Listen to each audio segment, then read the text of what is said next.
Does this sound familiar? You bring your own bags to the grocery store to avoid getting plastic ones, only to notice that most of the food is wrapped in plastic anyway. Or maybe you've asked yourself, if plastic is so efficient and can be recycled, why are millions of tons of it ending up in the ocean every year? Clearly, the solutions we're given are nowhere near up for the challenges they're supposed to address. And when we notice this, it can be disheartening and frustrating. It can leave us pessimistic and make us wonder what, if anything, makes a real difference. This is a question I've been wondering about for years. I'm a product designer that turned into sustainability professional. A decade in design thinking has taught me to hone in on the essence of a problem and find innovative solutions. And now I take that thinking and apply it to try and push the boundaries of sustainability. In my work, there's one lesson that really stands out, and that's that the sustainability conversation usually focuses on an issue, like climate change or biodiversity. But those issues exist largely because of materials. Because we're extracting materials, because we're processing materials, because we're shipping materials, because we're using materials, and because we're not managing materials well. Over 100 billion tons of material every year. I'm going to share 3 experiences in sustainable design to show how we might use materials better. The first one, and most extensive one, is meeting the living product challenge. It requires manufacturers to improve to the point where their impact is not just neutral, but positive, so that the world is a little better off every time the product is made. It looks at the whole life cycle of the product, so I'm just going to touch on a couple of key issues at different phases during the life cycle. Making a product starts with extracting material, extracting raw inputs from the earth. So mining for metals, logging for wood. These processes are really disruptive to wildlife. So the more new materials we use, the more biodiversity we lose. And sadly, the extracting the raw inputs for materials like metals, glass, electronics, in some countries is still done with child labor and forced labor. Now, this is a very complex issue, and it's far from solved. But following the protocols from the organization Design for Freedom has helped us look for these issues deep in our supply chain. These inputs are then processed into materials. So iron gets processed into steel. Oil gets processed into plastics. These also have social impacts. The region in the US, the site of most of the petrochemical industry where certain plastics are formulated, gets nicknamed Cancer Alley because the residents there have over 50 times the national average for rates of cancer. They also have an average income that's 40% lower than the rest of the country. And this is a pattern that we see, that the people who are affected with health impacts from the processing of materials are the ones who are already at an economic disadvantage. Processing also takes a huge amount of energy. Turning bauxite into aluminum takes 95% more energy than it does to melt that aluminum down and use it a second time. When we look at our products, we calculate the whole carbon footprint, and we notice that this one transition step ends up being around 1/4 of the carbon footprint of the whole product. So if we can source recycled content, that eliminates these whole first 2 steps, but it's still very challenging to find reliable sources of quality materials that are recycled. So then these materials get manufactured into products. They get shaped, molded, painted, maybe assembled, and all of this takes energy. The challenge asked us to produce more renewable energy on site than we used to make the product. So to do that, we had to become very efficient, look at every single piece of equipment, and this is an example where we're using now an electric injection molding machine, well, a series of them, many electric injection molding machines, that are more efficient, to use less energy than the industry standard hydraulic ones. When our chairs pieces started being made on these machines, the carbon footprint of a chair went down by about 4%. So all of this adds up piece by piece. Then the products, once they're made, they get shipped and then used. In our case, people might be sitting in their chairs every workday for years. So it becomes really, very important to consider and make sure we avoid toxins in the products. Carcinogens, mutagens, reproductive toxins, and others are still legally and commonly used in the building industry. So to avoid them, we do a deep dive and find out what's in all the materials that make up the product. Like, what's the recipe of each one? Then we take a look at this list of ingredients. We compare it to the lists of hazards to see if there are any hazards in the product. And when we find one, each time it's a whole R&D project to make a change and develop a safer solution. As an example, we had specified a caster, and then we found out that it was made with chromium-6, which is a reproductive toxin and a carcinogen. We convinced the supplier to buy different equipment, learn how to process a different plating. We did months of cycle testing to confirm it still met the durability requirements, and then the supplier made the change. When they changed, of course, our products no longer have the carcinogens in them, but same with the rest of their customers, because they sell these casters to many other companies too. Then, once we know what's in our products, and as we work to improve, we share all this information with our customers by publishing health product declarations and declare labels. So these list out all of the ingredients like a nutritional label, but for products. At the end of life, we've tested a few different take-back programs. The idea is that if we can get our own products back, we can take some of that material and then make the next products. This is a version of the circular economy, a really exciting idea that is rarely actually happening in practice. It's really easy to talk about circularity. It's really hard to put it into practice.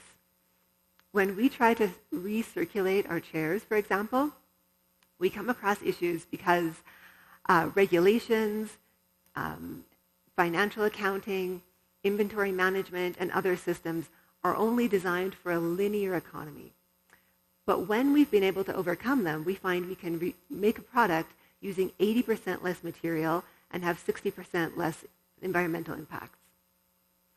So all this work and some more contribute to having products certified to the Living Product Challenge, ensuring they're made without toxins, that they decrease rather than increase the amount of greenhouse gases in the atmosphere, and leave more clean water available every time the product's made.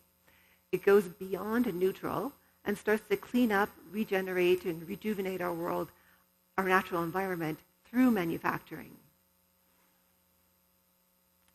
I can't tell you how exciting this was.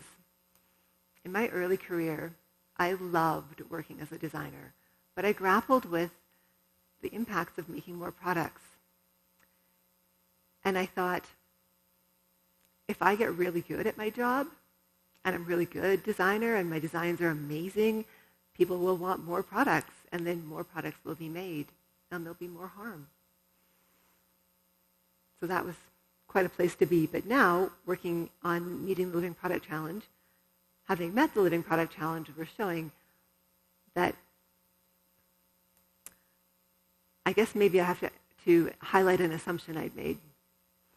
I had assumed, maybe like most people, that manufacturing can only do damage, and that if you reduce the damage, that's cause for celebration. But by meeting the Living Product Challenge, we showed that manufacturing can actually be a small but measurable part of the solution to some of our sustainability issues. And it might sound idealistic, but we weren't the only ones. There are about 100 products that are certified right now. So it is happening, just needs to happen more.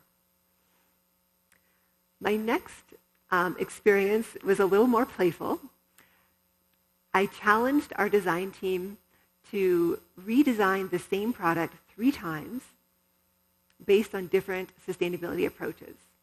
So the product was simple, a stool, and each time we started with a day-long charrette with about 20 designers and engineers that would go off in groups and brainstorm, come up with different concepts, come together, do design reviews, iterate, By the end of the day, they had chosen a design direction, and then one person took that and over the next few weeks refined it further and prototyped it. So the first time we challenged them to make a high-end quality product only from material currently considered waste. So your metals that are commonly recycled, any plastics that are easily recycled and commonly recycled were not available. They had to use only material that's currently wasted.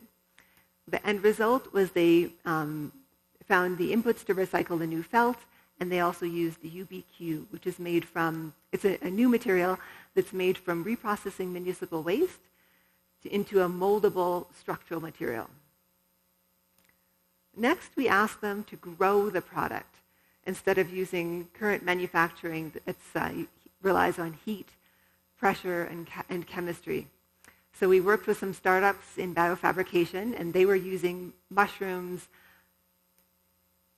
yeast, what else? Algae, spiders, a number of different organisms to create materials with a whole bunch of different kinds of properties. Some of the materials were similar to concrete, satin, styrofoam, leather, just a whole bunch of different materials. Our end result was that we created a stool made of small molds. Mycelium mushroom was grown in small molds, and then it was grown together to make a larger structure. Third, we asked them to use biomimicry, which is the science of learning from and emulating nature.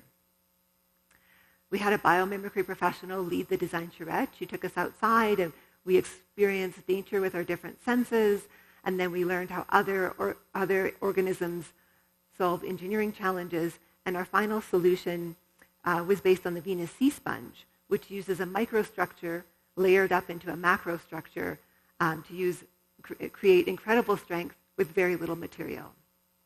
After this, a life cycle assessment quantified the environmental benefits, which you can see are significant, but you can also see that the results showed quite a variety coming from different approaches. And my third experience, I'm digging deeper into biomimicry. It's usually known for technical solutions, like the Eastgate Center is a building that learned passive cooling from termite mound. Wind turbines became more efficient by looking at humpback whales' fins and how they move through fluids. And then an adhesive was developed that leaves no residue based on a gecko's foot. Biomimicry is full of these examples of people learning from nature to find a solution, and that makes perfect sense. For any, nature has been iterating for billions of years and testing and refining solutions over the whole course of billions of years. And so for any human design challenge, nature offers a whole library of possible solutions. But this isn't the full scope of biomimicry. Other organisms live in a way that their existence reinforces their natural ecosystem. As we say, life creates the conditions conducive to life. How this happens follows deep patterns across every ecosystem, and biomimicry has distilled these patterns into a set of principles that all life follows, life's principles. And this is a blueprint for how we can fit in on this planet. Can you imagine if our materials flowed the way they do in this rainforest? And then if the result was this beautiful, if this were the starting point for design, the results would end up being much different. We might end up with a higher quality of life. Instead of seeing sustainability as a limitation, sustainability can be and should be a great source of innovation. Companies that make products determine the social and environmental impacts of manufacturing. They're responsible for how materials move through the world. Consumers can influence them with their purchasing decisions, and people who purchase in large quantities have a larger influence. like facilities managers or retailers. An interior designer in a large firm has 140 times the influence that an individual consumer does. And then when companies make a change, and it's an improvement, that change is automatically repeated hundreds of thousands of times, maybe millions of times a year in mass production.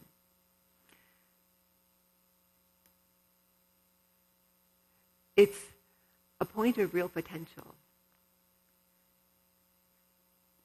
When products that are mass-produced are designed sustainably, it changes the flow of material from one that is destructive to one that rejuvenates and enriches our world. And this leaves me optimistic. Thank you.